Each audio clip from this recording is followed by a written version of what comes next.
Everybody out there, this is Go Learn at the University of Utah. I'm on a empty campus. I'm the only one who's allowed in here. It's kind of sad, but here we are. It's the third of our speaker series that we're bringing you to view at home. Again, my name is Christoph Dressler. This is Go Learn, the University of Utah's faculty-led travel program. We are supporting the Alumni Association. We are housed at Continuing Education.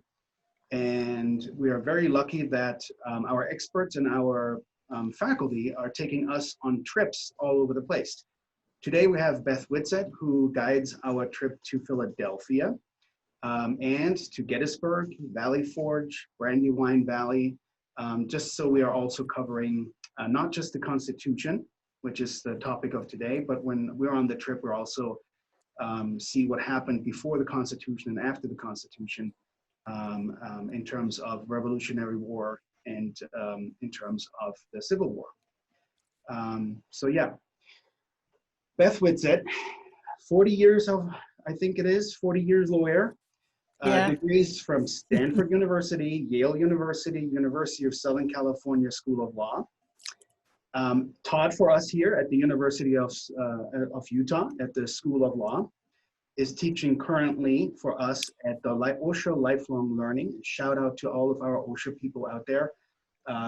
What is that? That is a club of 50-year-olds and better, as we say, so 50 years and up, who can join the University of Utah in their own setting.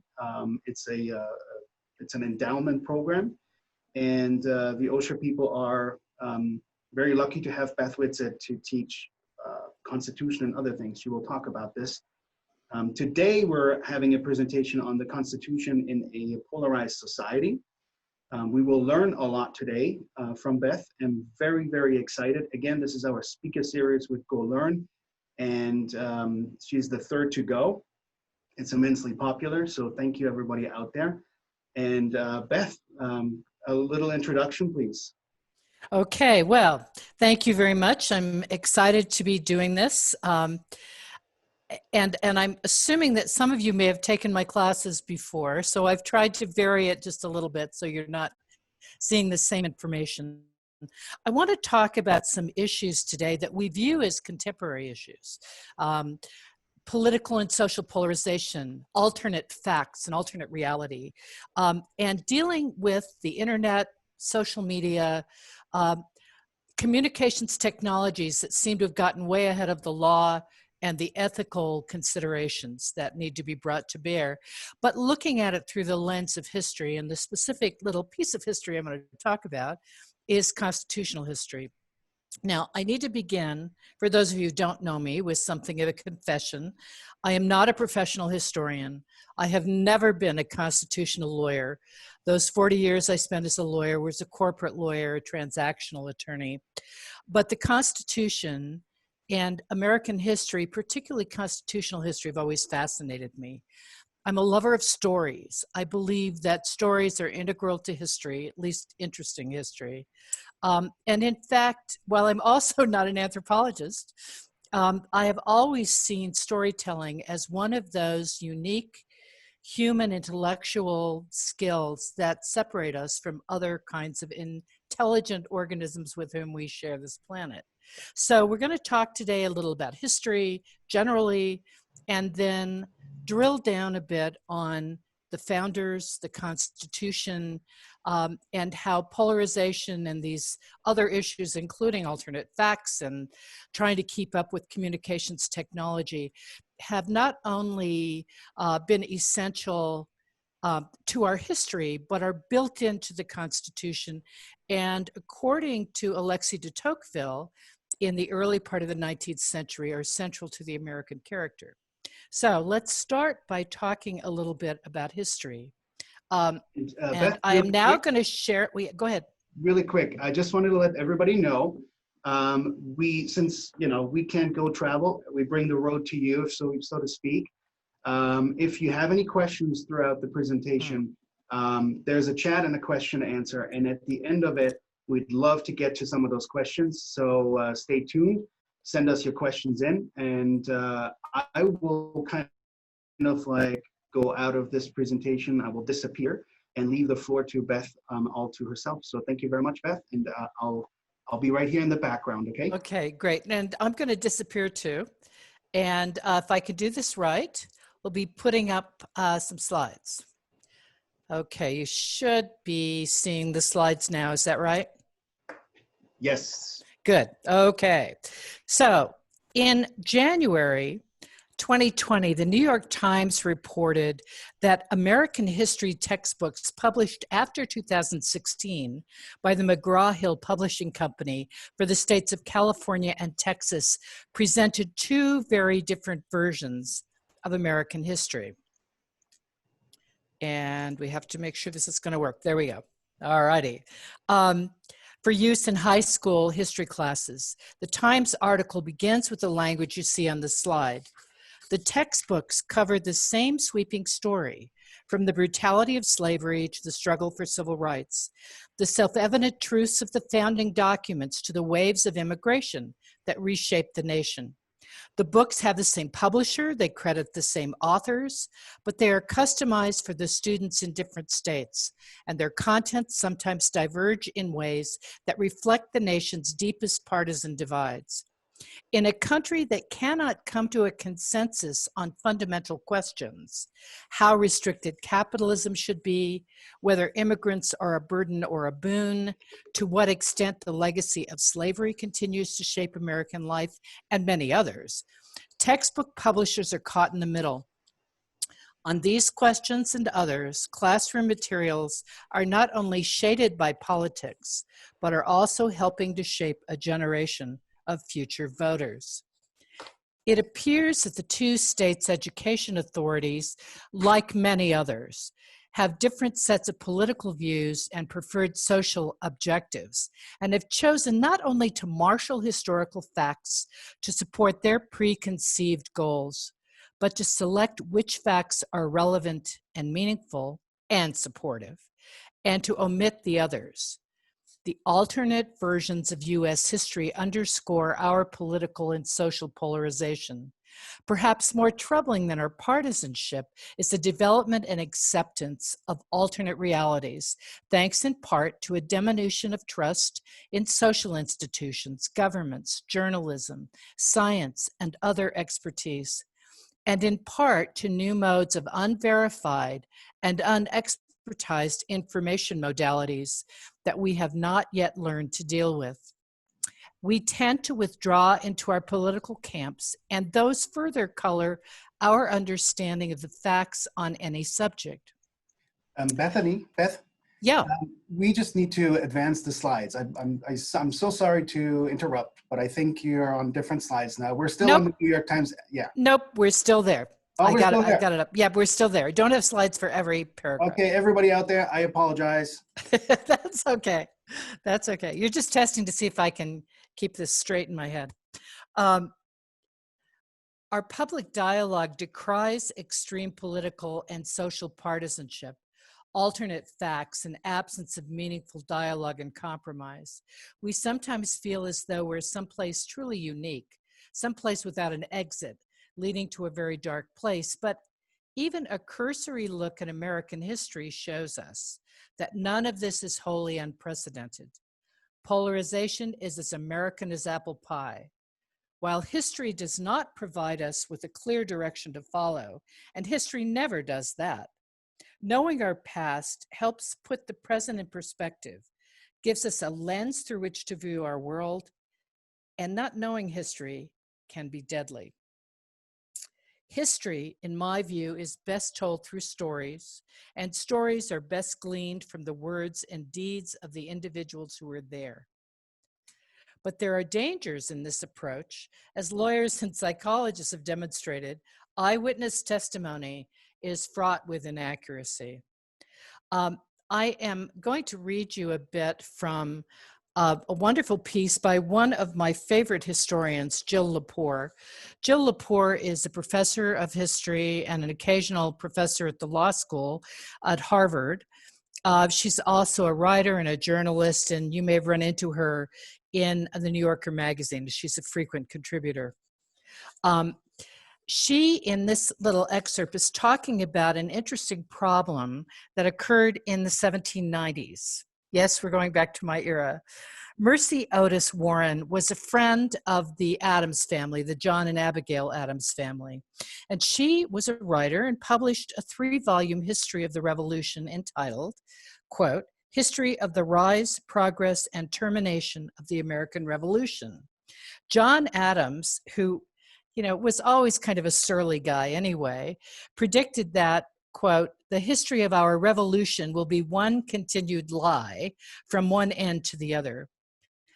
He took significant issue with Ms. Warren's history, particularly because she did not treat him as significant as he thought he was to the revolution. In discussing this situation, Jill Lepore says the following, and she's really talking about history more generally, but does focus on this story. History is an endlessly interesting argument where evidence is everything and storytelling is everything else. That John Adams and Mercy Otis Warren did not see eye to eye on Adams's contribution to American independence might not seem of any great consequence, but it's a good illustration of how even two people who lived through it, can read the same evidence differently. The telling of history is, and by its very nature, controversial, contentious, and contested. It advances by debate. This doesn't make history squishy, vague, and irrelevant. It makes it picky, demanding, and vital. American history, though, is beset by this paradox. Historical analysis is unstable because, like all scholarship, it must be forever subject to interpretation and revision, and especially to new evidence, new vantage points, and new avenues of investigation. But history plays a civic role, too. And a nation born in revolution looks for stability, tranquility, and permanence, even, and perhaps especially, in its own past. Good history and good historical methodology is much like the scientific method. The facts must drive the hypothesis, not the other way around. Both can be frustrating because the ground is always shifting. One may come up with a beautiful scientific explanation, like the Earth being the center of the universe, and yet later, that beautiful hypothesis can be upended by observations that call for an alternate heliocentric explanation. This is true of history as well. Now, of course, I can't stop here with Jill Lepore. She is my favorite current historian. So I want to read just a little bit more. And this is from the introduction to her excellent 2018 U.S. history book entitled These Truths.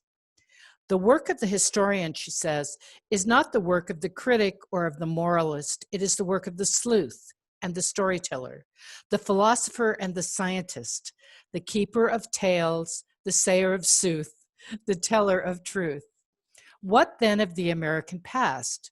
There is, to be sure, a great deal of anguish in American history and more hypocrisy. No nation and no people are relieved of these.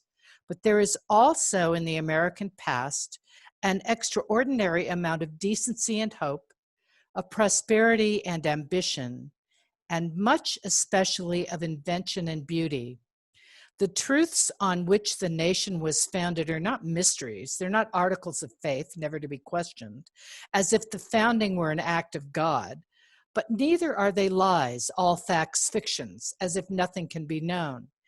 In a world without truth, between reverence and worship on the one side and irreverence and contempt on the other, lies an uneasy path, away from false pieties and petty triumphs, over people who have lived and died and committed both their acts of courage and their sins and errors long before we committed ours.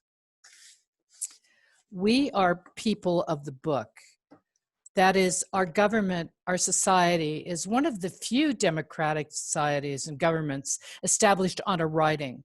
The English Constitution, as we probably all know, is not a written document, but a set of traditions and bits and pieces of agreements and treaties between monarchs and barons over the years. But we base our government on a constitution. It's written generally. The words are old-fashioned. Some of it has been amended over the years, but the words matter, including those original words.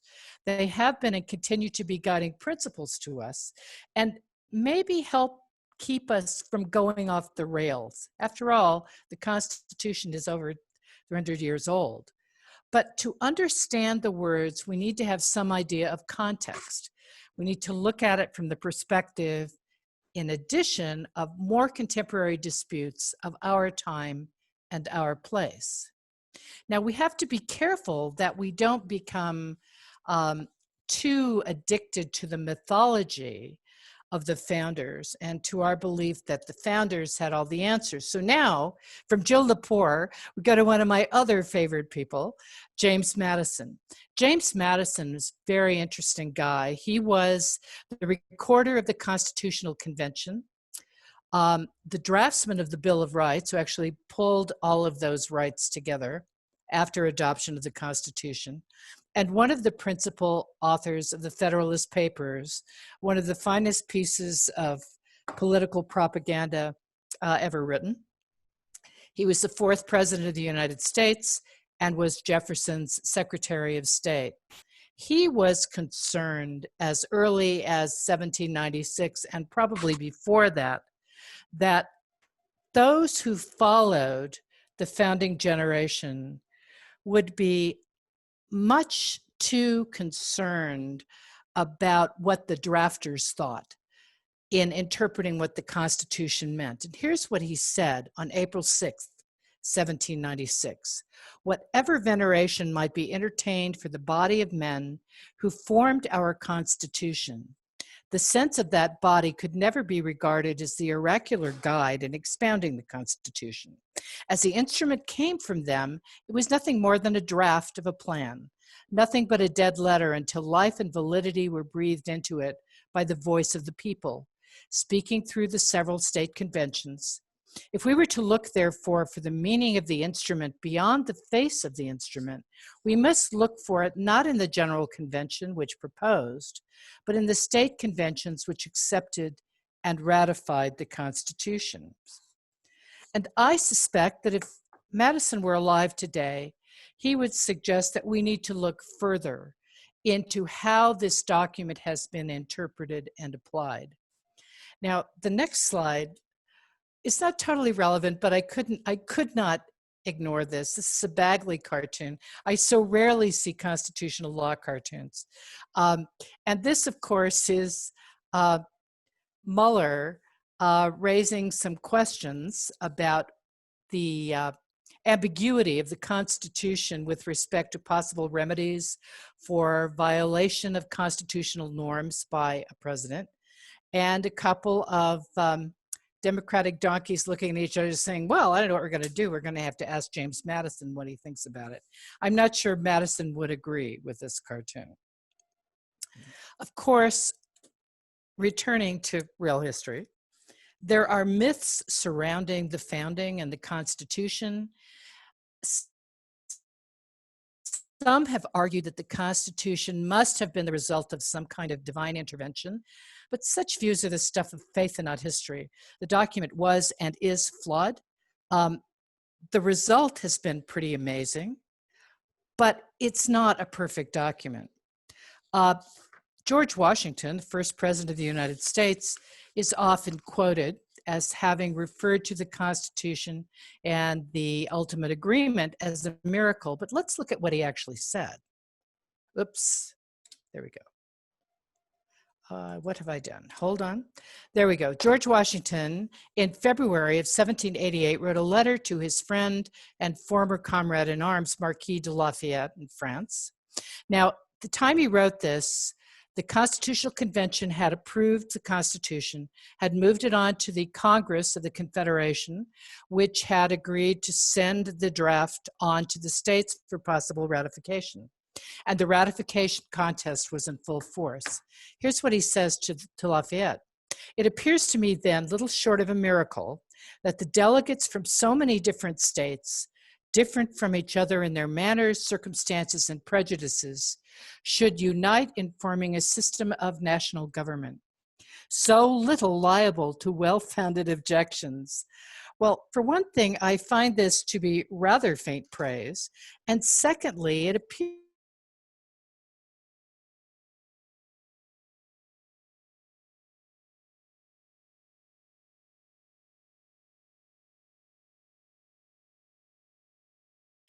the delegates to the convention didn't like each other very much, as it turns out. They were separated by enormous differences in policy and belief. We need only think about slavery for about 2.5 seconds to realize what kinds of serious partisanship there was in this group. Notwithstanding the independence myths that picture wise and unified founding fathers seeking liberty from Britain and joining together to throw the bastards out, our country's been divided from the beginning. In the 1770s, they were divided on the issue of independence. The decision to separate from Great Britain required 2 constitutional congresses, even though a violent revolution had been underway for years in New England, in particular in Massachusetts. Just before the adoption of the Constitution, the 13 former British colonies were sovereign states, loosely bound together by the Articles of Confederation passed during the Revolutionary War. By the express terms of the Articles, the Confederation was merely a league of friendship, and it had proven to be a total disaster. The Confederation government couldn't raise money other than by polite request to the states that were more often than not ignored by the states. It could not control commerce, ports, interstate borders, or effectively resolve disputes between states. Civil disturbances like Shays' Rebellion in Massachusetts had leadership of the Confederation and those who had fought for independence worried about the very survival of the United States. And the United States then always had a lowercase s. It wasn't the name of a country. It was just a description. And they weren't very united. There was internal discord, and several European countries with far greater resources than the Americans were looking greedily at the New World's resources and its weak new country. The founding fathers were not wise old men, with the possible exception of Benjamin Franklin, who was 81, and maybe George Washington. They were young men. They were revolutionaries with a variety of beliefs, interests, and values. And of course, had the war turned out differently, they would have all been deemed traitors and probably hanged. Now, this is a picture of the traditional view of what we now call the Constitutional Convention, the Federal Convention in 1787. And they're all so well dressed and they're all wearing their wigs. I'm sure this is not what happened. It was a hot summer in Philadelphia. They were locked up for 3 months. They didn't get along very well, and they had a lot of difficult debates to go through. The 4 months of the Constitutional Convention were spent debating differences. Not only did they struggle to reach an agreeable plan, any plan, but not all of the delegates agreed in the end. 74 delegates were appointed. 55 attended from 12, not 13 states. Little Rhode Island decided it wasn't worth the money to send anybody, and 38 ultimately signed. Of the New York delegation, only 1 delegate signed. That was Alexander Hamilton. The others left because they believed what the convention had done was unlawful, as it had exceeded the authority of the delegates granted to them by many of the states. The average age of the delegates was 43. The youngest was 27. And because of the very nature of the debates, the Constitution is not only full of compromises, some of which are absolutely horrifying to us today, but they built a system of checks and balances among branches, between large and small member states, and between the slave and free states. Debate and compromise, the stuff of the 1787 convention, were woven into the very substance and structure of the system they devised. 2 legislative houses with separate responsibilities, but needing to agree on each piece of legislation presented to the president. presidential veto, congressional override powers, senatorial advice and consent, judicial power to declare acts of the other two branches unconstitutional, power division between federal and state sovereigns, among many, many others. It produced a ponderous, slow, and inefficient government, and that was the plan. The drafters were worried about the development of political parties and other political factions that could paralyze or destroy the Union. Again, we look at some of these debates. I did slip a slide, sorry. Let's move on to this. Federalist number 10, the only Federalist paper I think I'm going to quote today. It's a James Madison paper. And here's what he had to say about factions, which is another word at this time for political parties. Among the numerous advantages promised by a well-constructed union, none deserves to be more accurately developed than its tendency to break and control the violence of faction. The friend of popular governments never finds himself so much alarmed for their character and fate as when he contemplates their propensity to this dangerous vice. The causes of faction cannot be eliminated without destruction of liberty, or somehow getting everybody in the nation to have the same views and passions. But adverse effects of faction may, and Madison says later, must be controlled. Lest you think that partisanship leading to anger and even violence is unprecedented and didn't occur in the early days of the country, consider for a moment the animosity in Congress between Federalists and Republicans in the Adams administration. Now, here is our picture of the Constitutional Convention and how I think we view the early Congress as behaving.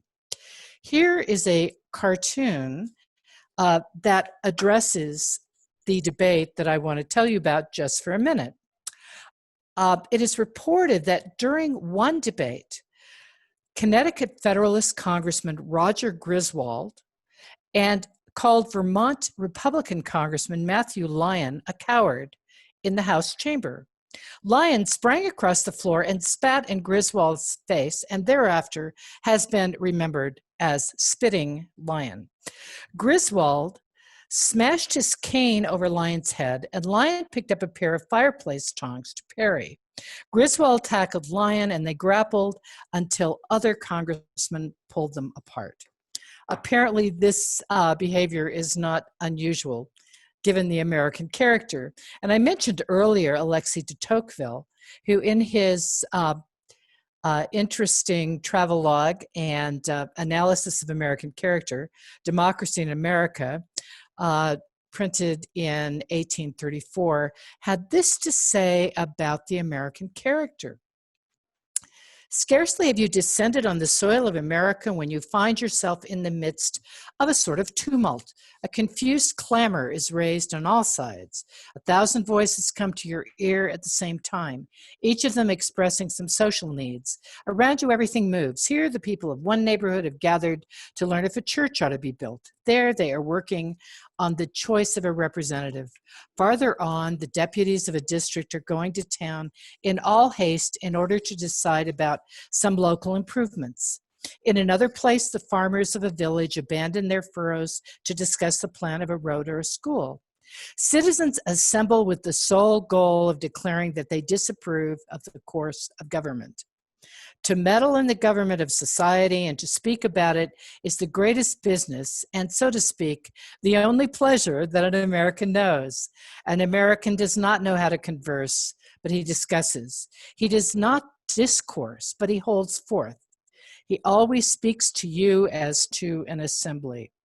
So de Tocqueville's view, at least, is that partisanship and argumentation and disagreement is a fundamental part of the American character. Even in less politically diversive times than the Adams administration, which we talked about a minute ago, Congress has often been chaotic, and more, I suspect, than it is now. In the early days, 19th century representatives often came into the House armed, Many of them chewed tobacco and spat across the chamber at, but not necessarily into, the thankfully omnipresent spittoons, and I suspect on occasion they intentionally missed and hit someone rather than the spittoon. There were brawls, duels, between representatives of different political parties, highborn and low, farmers and bankers, frontiersmen and townspeople, abolitionists and slaveholders, and so on and so forth. Now, as I mentioned a moment ago, the Constitution did not initially, and in fact does not contemplate the existence of political parties. The two-party system was born in the Convention of 1787 between those who favored the Constitution, the Federalists, and those who did not favor passing the Constitution, the Anti-Federalists. It is a system which is uniquely American. It requires practice of a loyal opposition, political criticism, organized dissent. It began over fundamental debates about the Constitution. It continued over the years over fundamental issues like slavery, union, gun control, the war in Vietnam, fill in the blanks. As presented by the convention and as distributed by Congress, the choice to ratify or not ratify the Constitution was all or nothing. Ratify it or don't. No option for a line item veto. No option to amend a section or another. The resulting Federalist, Anti-Federalist cleavage became the basis of this two-party system. Interestingly, the men who drafted the Constitution hadn't anticipated parties and made no provision for them, which, among other things, is the reason that there's no constitutional protection of things like primary elections, not considered at the time the Constitution was drafted. The Federalist Anti-Federalist split was bridged in the first years of the Constitution by adoption of the Bill of Rights, the first 10 amendments, which was tacitly agreed to by the Federalists and Anti-Federalists in the course of the ratification debate. And by the selection, the bipartisan selection of George Washington as president, probably the only man who could have gotten that kind of bipartisan support at the time. He was then followed by his vice president, also a Federalist, and also initially supported by most everyone. But that's when things started going a little bit wonky.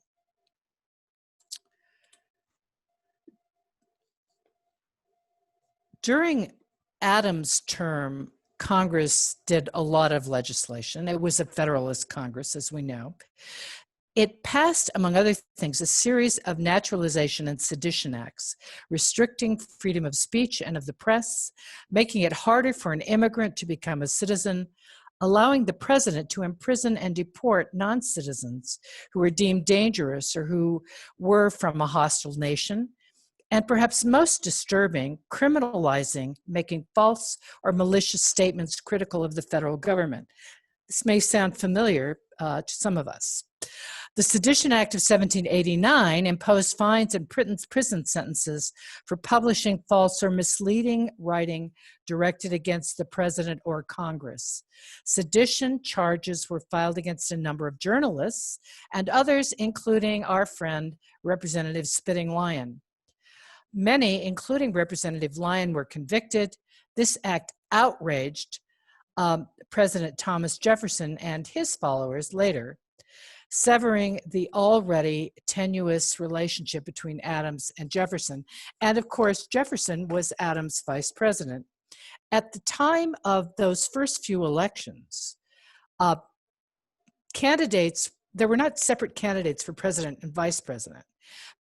People interested in being in the executive at the top would run, and the person with the most votes was elected president, second most votes vice president. So we had a situation in the case of Adams where Jefferson, who was already differing from him politically, was his vice president because he was number two. Now, interestingly enough, the election of 1800 may have been the nastiest election in history, perhaps ever, certainly until recent years. It pitted the Federalist, John Adams, who was running for re-election, against Jefferson and his newly formed Democratic-Republican Party. In the 1790s, a number of newspapers, each of them very partisan, had grown 4 times as fast as the population.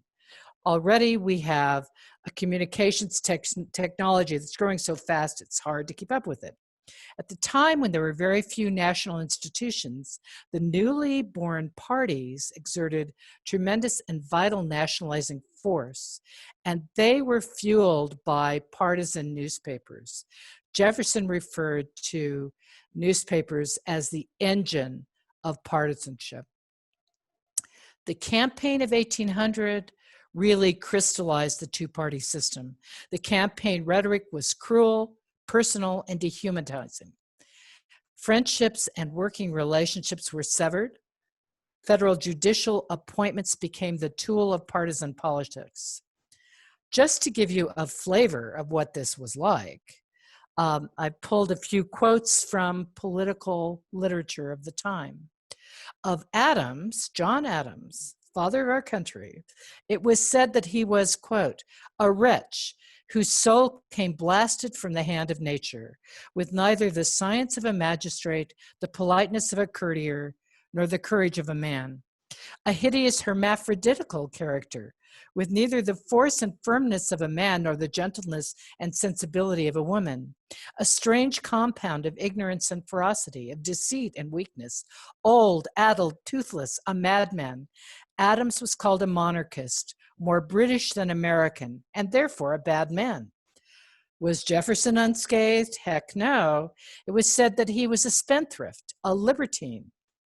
One New York newspaper predicted civil war if he were elected. He was accused of cowardice, atheism, and personal immorality.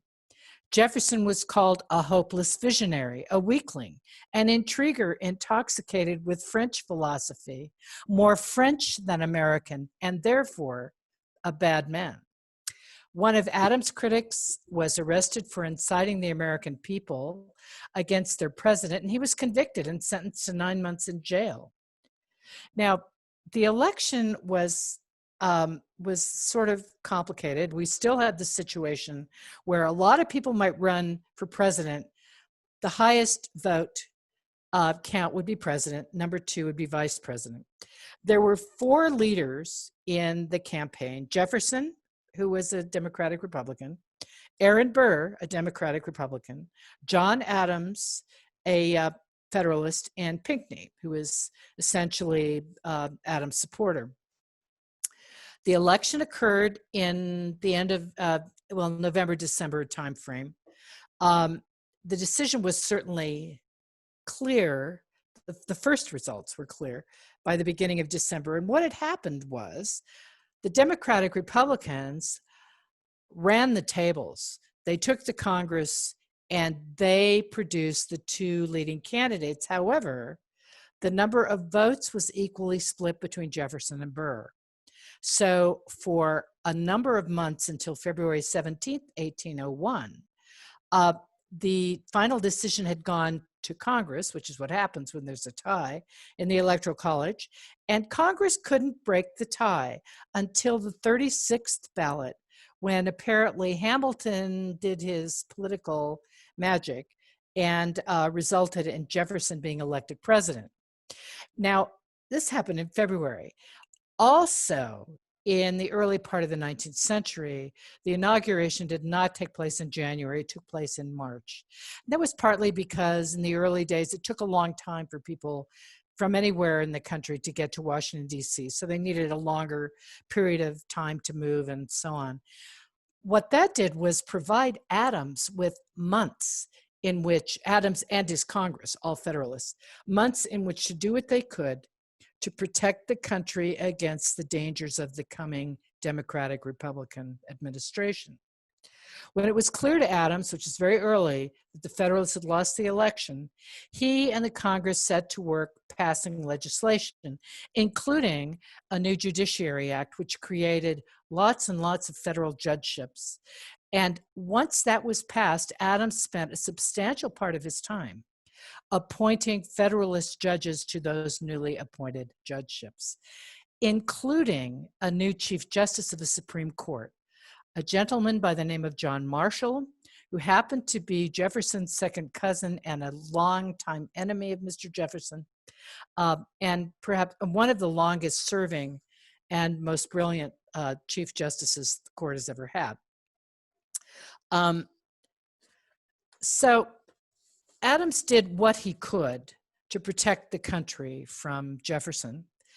He stayed in the White House until very late the night before the inauguration was to take place, sending out, signing commissions of new judges and delivering them to the judges. Now, he left in the middle of the night to head home to Massachusetts because he did not want to have to deal with Jefferson or attend the inauguration of his enemy. And not all of the commissions were delivered. When Jefferson came in the next day, presumably he or his Secretary of State, James Madison, might have discovered the pile of undelivered commissions on the president's desk or on the Secretary of State's desk. And they made the decision, or simply didn't see them and forgot to do it, not to deliver those commissions. So a number of the duly appointed Federalist judges did not, in fact, get their judicial positions.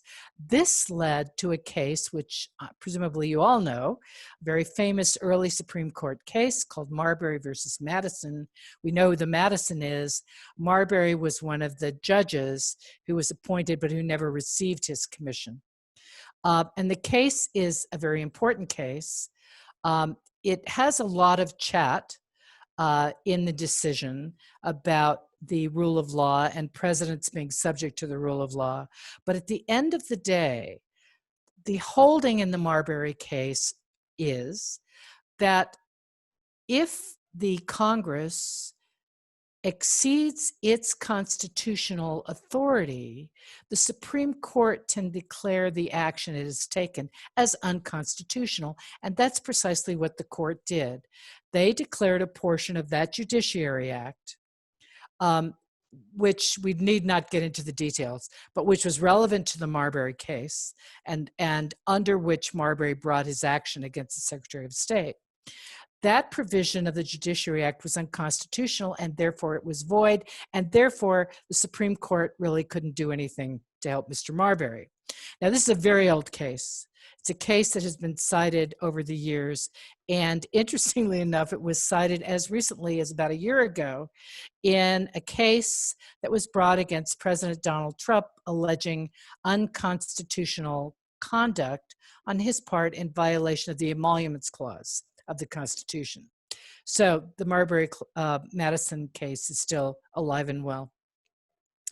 Now, the process of selecting presidents has changed. Obviously, we no longer have the same rule that everybody runs for president. Number one is president, number two is vice president. We've changed that rule. We've moved some of the rules around about the Electoral College.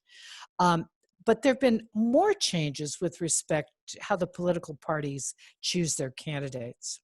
Initially, they did it through something called a legislative caucus. Each party had a caucus in Congress, and they would then nominate the presidential candidate of their party. That lasted until Andy Jackson, who objected to this process as undemocratic, in the election of 1824. And after that, the role became more direct, more directly the role of the people rather than going through the legislature. The other thing Andy Jackson did in that campaign was he came up with a new idea, a new communications idea for his campaign, and that was to write a political biography. Since the 1824 campaign, every campaign has had at least one of these. His was entitled The Life of Jackson. Now, while Jackson's attempt to use this very public mode of direct communication with the people was effective in that he won the popular vote, he lost the election. The 1924 presidential election was held on October 25th through December 1st. Among Andy Jackson, John Quincy Adams, the son of John Adams, Henry Clay, we'll talk about in a minute, and a gentleman named William Crawford. They were the primary contenders. The results were inconclusive because no candidate had a majority, which again threw the election into the House of Representatives. At the end of the day, John Quincy Adams won. He was then the president for one term, defeated in 1828 by Andrew Jackson. The first presidential nominating conventions, the next big idea, occurred shortly thereafter in the early 1830s, 1831 and 1832. State delegates met to make the choice after hearing stump speeches from the contenders. Critics thought this was a terrible idea. They thought it would make the government just a battle between speakers, between political gamblers, but the idea stuck, and it has been a primary mode, no longer the main mode, but it has been a primary mode for years and years for selecting the candidate. Over the years, the names and policies of political parties have changed. Occasionally, there's a third or fourth party. Generally, there are two. In addition to the Federalists, the Anti-Federalists, the Democratic Republicans, there have been the Whigs, the Jacksonian Democrats, my personal favorites, the Know-Nothings, the Free Soilers, the Liberty Party, and others. Slavery was an issue in the 19th century that divided the parties, not the only one, but a major issue until the Civil War, and afterwards it was Reconstruction. The parties have shifted around. They've changed places. Perhaps as importantly as the development of these parties and their morphing around various ideological movements, changes in economic issues and circumstances, changes in the composite political community,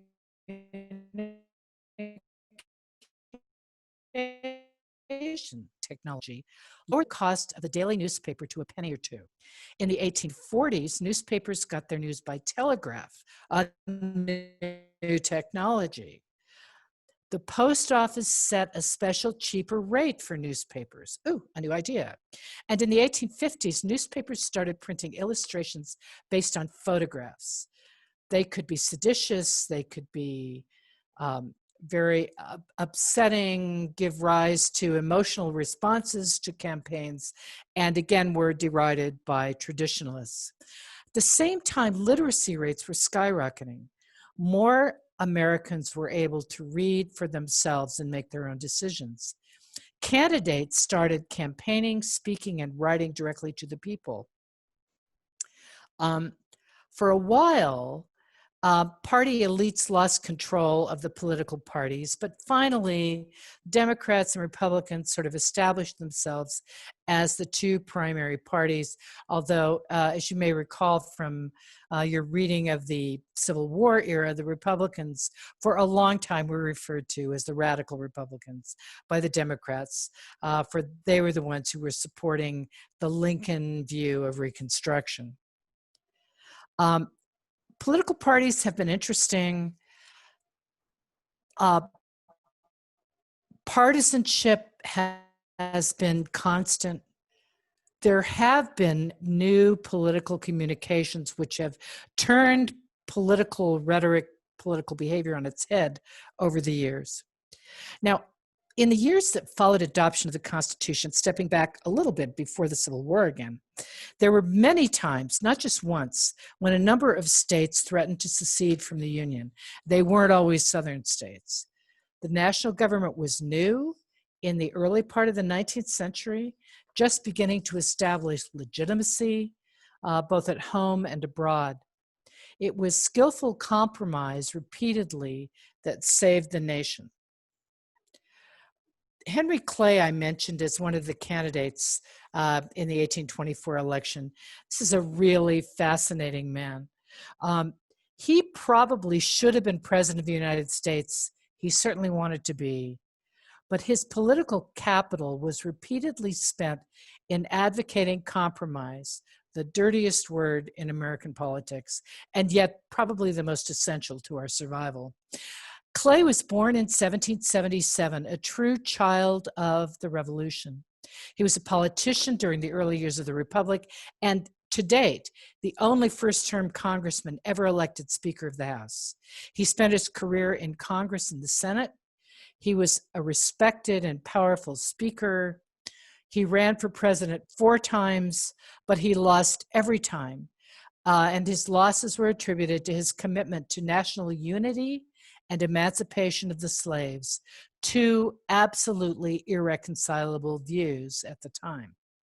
He is said to have stated, maybe sincerely, maybe not, "I'd rather be right than president." Well, he was never president. He got that part right, absolutely. During his years in Washington, the country was repeatedly on the brink of civil war. The brilliance of Clay was to secure the continued deadlock in the Senate between slave states and free states. As long as there was a deadlock, there wouldn't be a national law allowing slavery to be legalized north of the Ohio River, then the border between slave and free states, nor would there be a national law abolishing slavery. For example, when Missouri, a territory with many slaveholder residents, petitioned for admission to the Union as a state, it threatened to upset what was then an 11-11 legislative balance between slave and free states. A number of northern free states threatened to secede upon the admission of Missouri. The southern states were concerned that if Missouri were admitted as a free soil state, the abolitionists would have the majority in the Senate and might vote to emancipate all slaves. Henry Clay, not for the first time, but probably the most famous time, saved the day by proposing and convincing Congress that the territories of Missouri and Maine, a free soil state that had expressed interest in becoming a state, a free soil territory, be admitted simultaneously, thus maintaining the deadlock in Congress. Clay is credited with keeping the Union together for almost a half a century, during which time the country became strong enough to withstand the Civil War that most everyone, although I think not Henry Clay, believed in fact was going to come eventually. Compromise isn't pretty. It isn't easy. It requires parties to abandon their positions and look to underlying interests. It can be had where warring factions can find a shared reality, which sometimes, including now, is hard to get to, and shared interests as a starting point. The shared interest for the framers of the Constitution and for the 2 sides during Clay's day was union. Now, I want to talk just a little bit about Franklin as we get toward the end here. Franklin is another favorite of mine.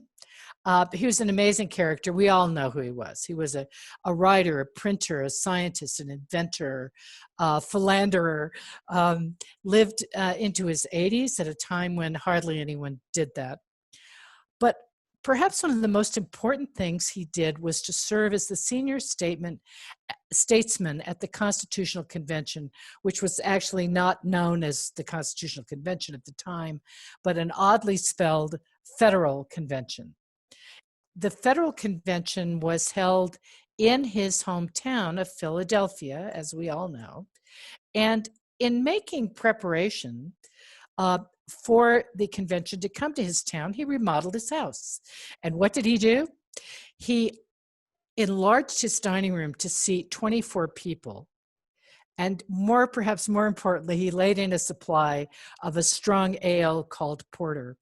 He was trying to create an environment where the delegates could come together, maybe get a little lubricated, become friends, get to know each other, and perhaps could learn to share ideas and compromise. That was his goal. In addition to that, he served a really interesting function on the floor of the convention.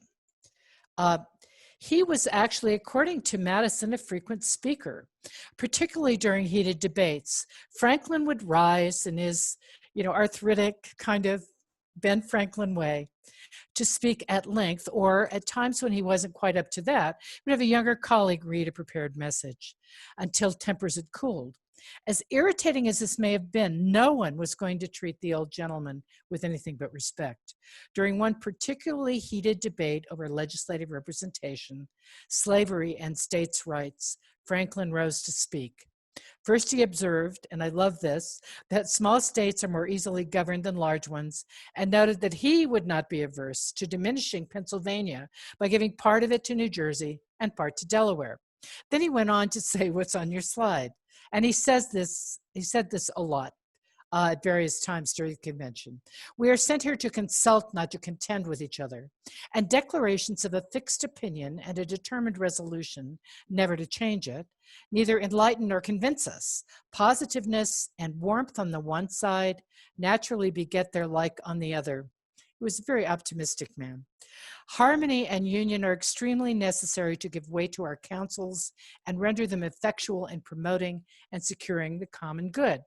It is said that he went on and on in this vein, and by the time he concluded, tempers had cooled, and the discussion continued in a more temperate vein. A month later, a compromise on representation and the outline of a compromise on slavery were adopted. This was a deliberate Franklin ploy to keep the delegates from fisticuffs, which we know from our prior discussion could have happened at any time, or from walking away, which some of them did, but not enough to totally overturn the Constitution.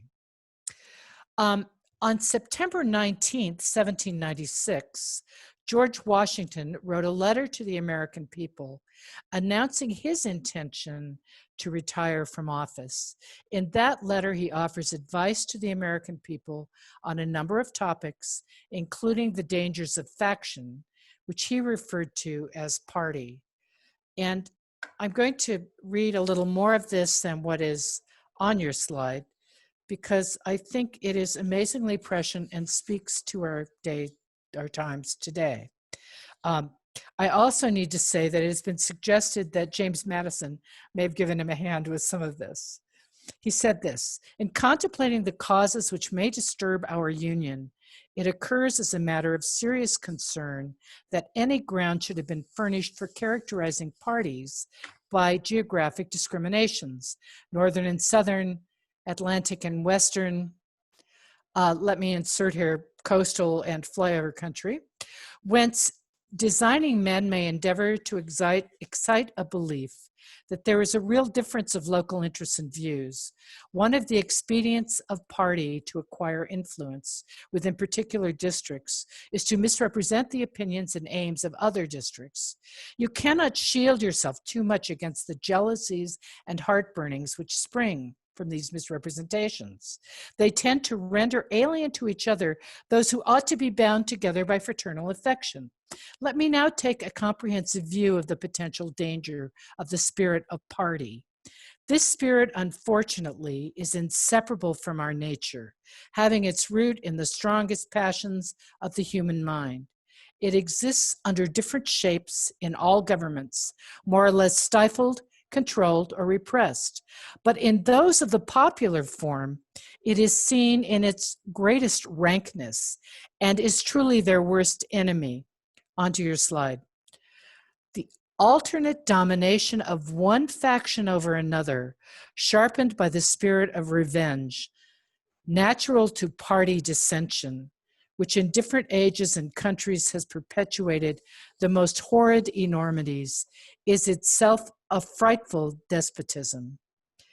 But this leads at length to a more formal and permanent despotism.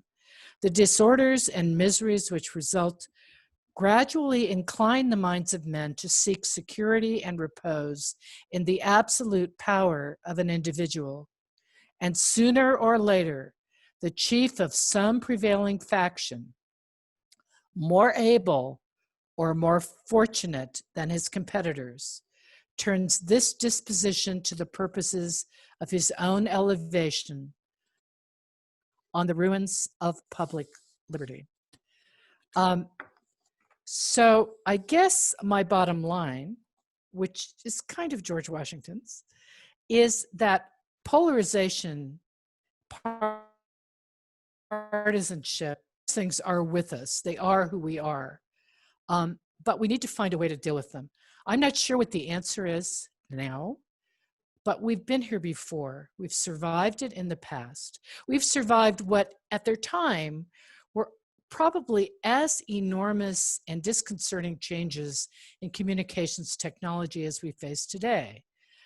Those changes have led us to alter the mode of selecting our leaders, and from time to time have augmented partisanship and differing views of reality. Our governmental institutions are inefficient by their nature. That's how they were made. They require compromise. None of it's easy, but we need to find a way to go there. And I want to conclude, because I can never leave her alone, with my other favorite historian of the Constitution as I run out of time, Catherine Drinker Bowen. She wrote a wonderful history of the Constitutional Convention called Miracle at Philadelphia. And yes, I stole her title from her from my class. And here's what she says in her preface about compromise. The spirit behind the Constitution was the spirit of compromise, seemingly no very noble flag to rally around. Compromise can be ugly, an ugly word, signifying a pact with the devil, a chipping off of the best to suit the worst. Yet in the Constitutional Convention, the spirit of compromise reigned in grace and glory. As Washington presided, it sat on his shoulder like a dove. Men rise to speak, and one sees them struggle with the bias of birthright, locality, statehood, and against planter. One sees them change their minds, fight against pride, and when the moment comes, admit their error. If the story is old, the feelings behind it are new as Monday morning. And finally, in case you want to dig into some of this stuff more deeply, I have some of my favorite books addressing the history of the Constitution for your consideration, if you'd like to read them. And with that, are there questions?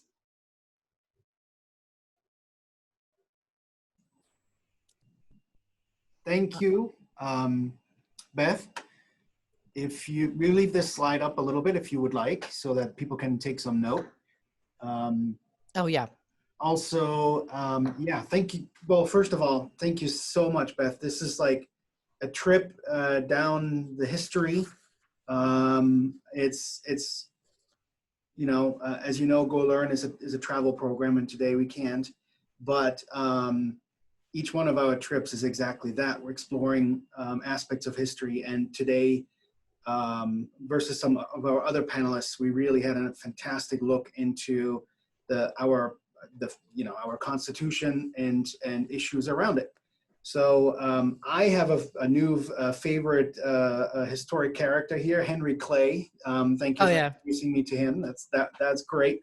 And I loved what you closed with, Washington's letter in 1796.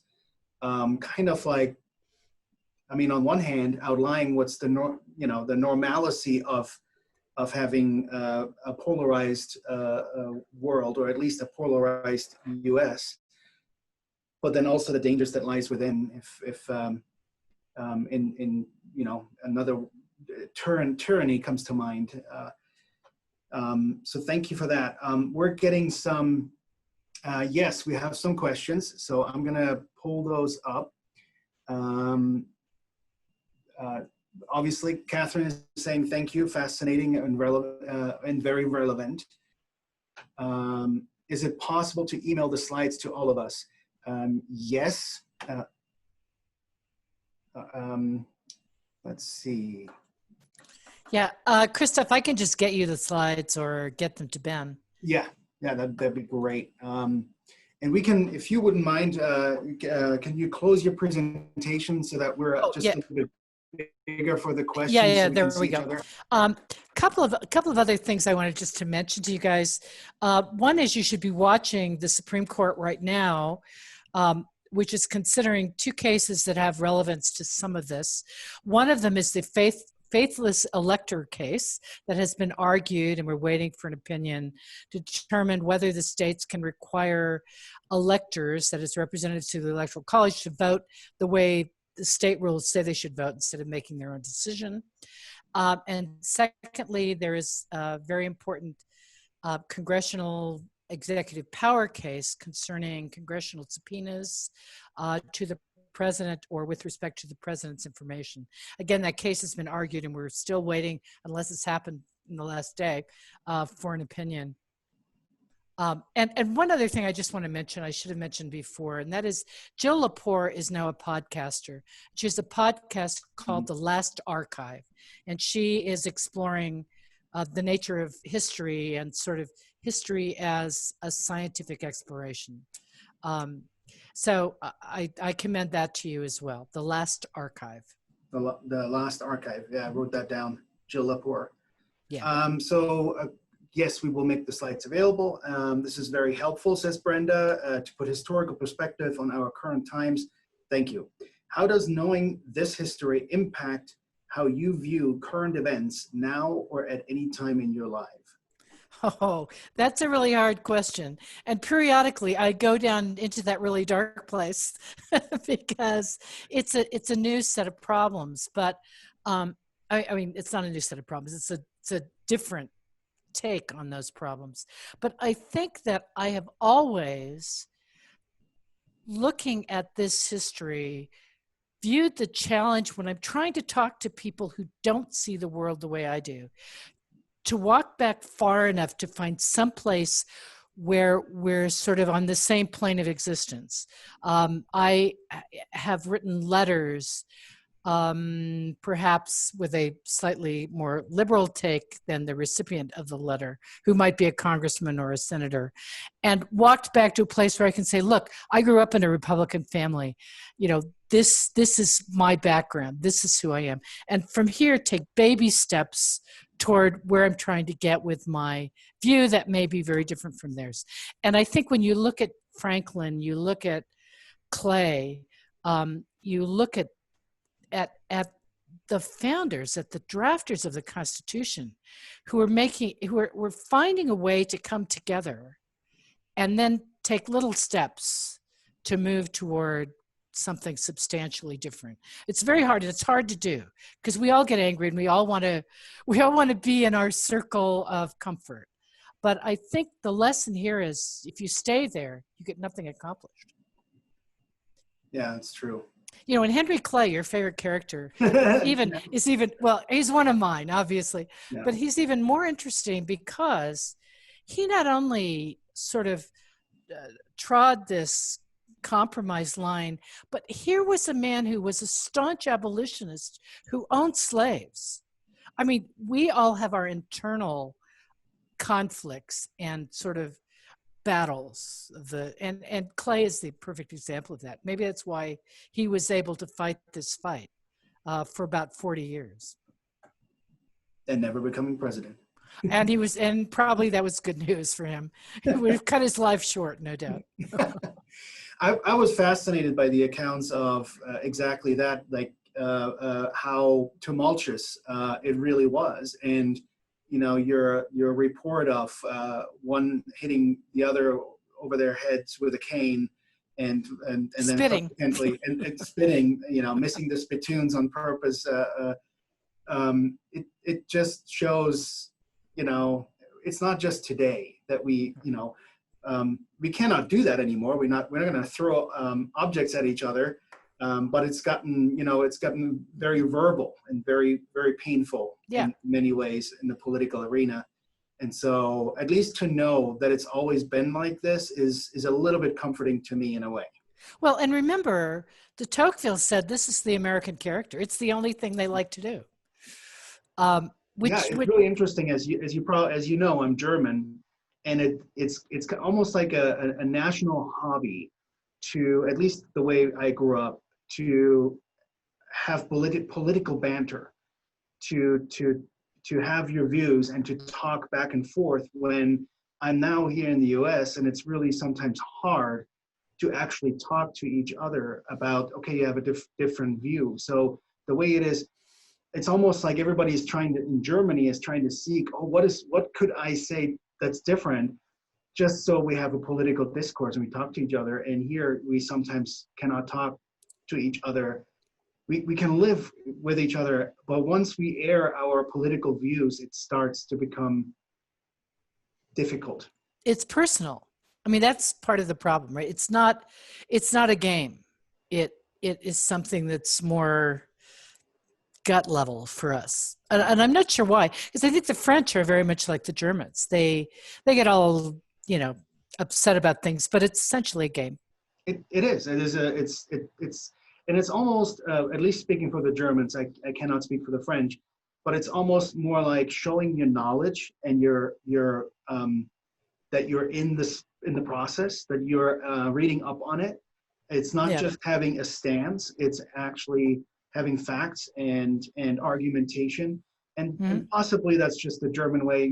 Like you said with the Americans, this discourse is just bred in. With Germans, it seems to be like everybody wants to contribute to the conversation and be knowledgeable about it, and it turns into like almost like a hobby to talk Yeah, about yeah, political yeah. issues. We had Pat was saying here, and I know Pat personally. I know she's politically active and a leader in the community. Thank you, she says. I like your ideas of little steps leading to compromise. Is this possible on a state level? What can citizens do to start a process? Oh, well, if I knew. But I'm not sure what the answer is. I mean, I keep trying in my own little circle and with respect to specific issues, but it's very tough to do because you've got to. I mean, I do think you have to find common ground, and it's very unsavory. I mean, think of what the draftsmen of the Constitution did when they included all of that slavery protective language. I mean, I shouldn't put it that way. Think how the Northerners felt about this. The abolitionists felt about this, saying, yeah, you get to count your 3/5 of a slave as a person for purposes of representation, still sitting in our Constitution. I mean, that stuff is really unsavory, saying that for 20 years we can continue to import people from Africa. These are very tough decisions, and it's hard to do. And you have to. I mean, that what several people have said about compromise is really true. You have to kind of be willing to say, well, this is important to me, but I got to put this away because I need to take a baby step. Right. I'm not sure what the answer is. I'm still struggling. When I find the answer, I'm writing the definitive article. um, so we have a question. Thanks, Beth. My question to you: how do you engage with friends who you discover have more extreme views that you realized? How do you respond to their inflammatory views and without ending the friendship? It's challenging to do that. Um, I find it somewhat easier to deal with people who are extreme to the left rather than extreme to the right. And I'm not sure why. I don't know if that's. I don't know. I'm not going to make some generalized statement about the difference between left and right. I think it's very difficult, and I have some very close friends and relatives who have very different views on issues that I find to be really important.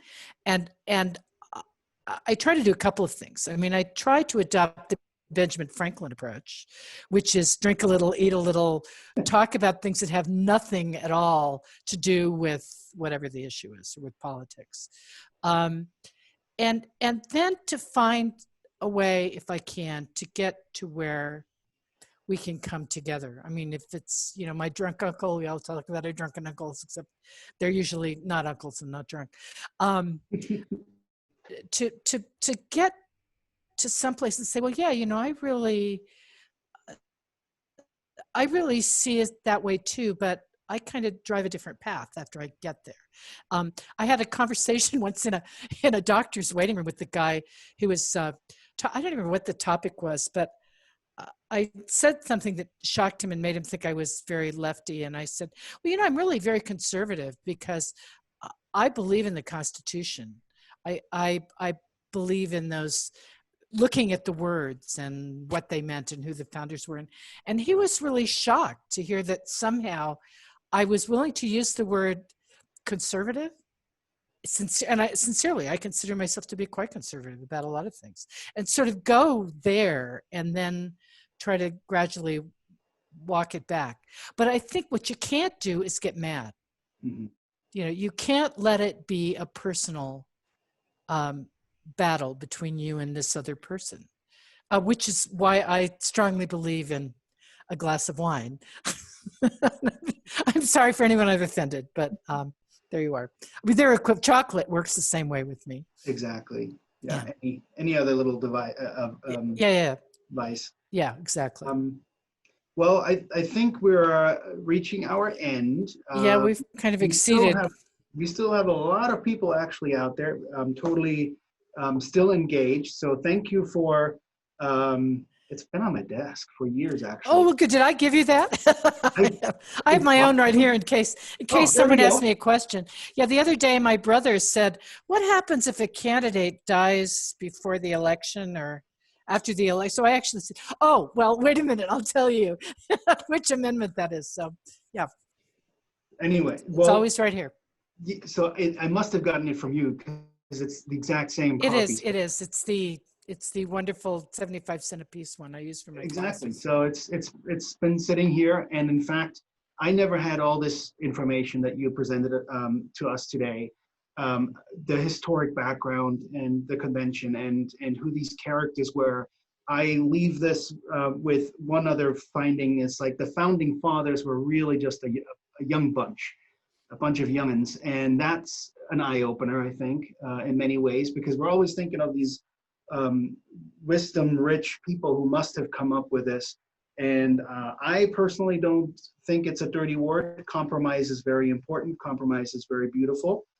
And I think this was a great little lecture about the Constitution, about the founding fathers, about compromise, about a polarized world, and in fact that it's always been like this. And I thank you very, very much. I'm so looking forward for travel restrictions to open, to have you take a little group of Go Learn people to Philadelphia and actually, stand on Benjamin Franklin's grave and talk about him, and to see. They don't let you get to his grave, but we can be close. It can be right there at the fence, right. right? I mean, it's close. We can't step on him.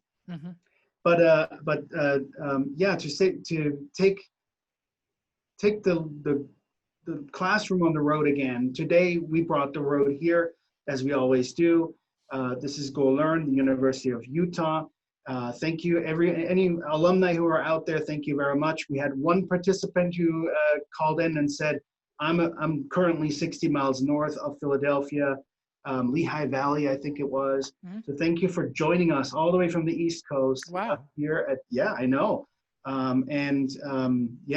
Greetings to all alumni, greetings to every OSHA member, and never stop learning, and hopefully soon, safe travels, right?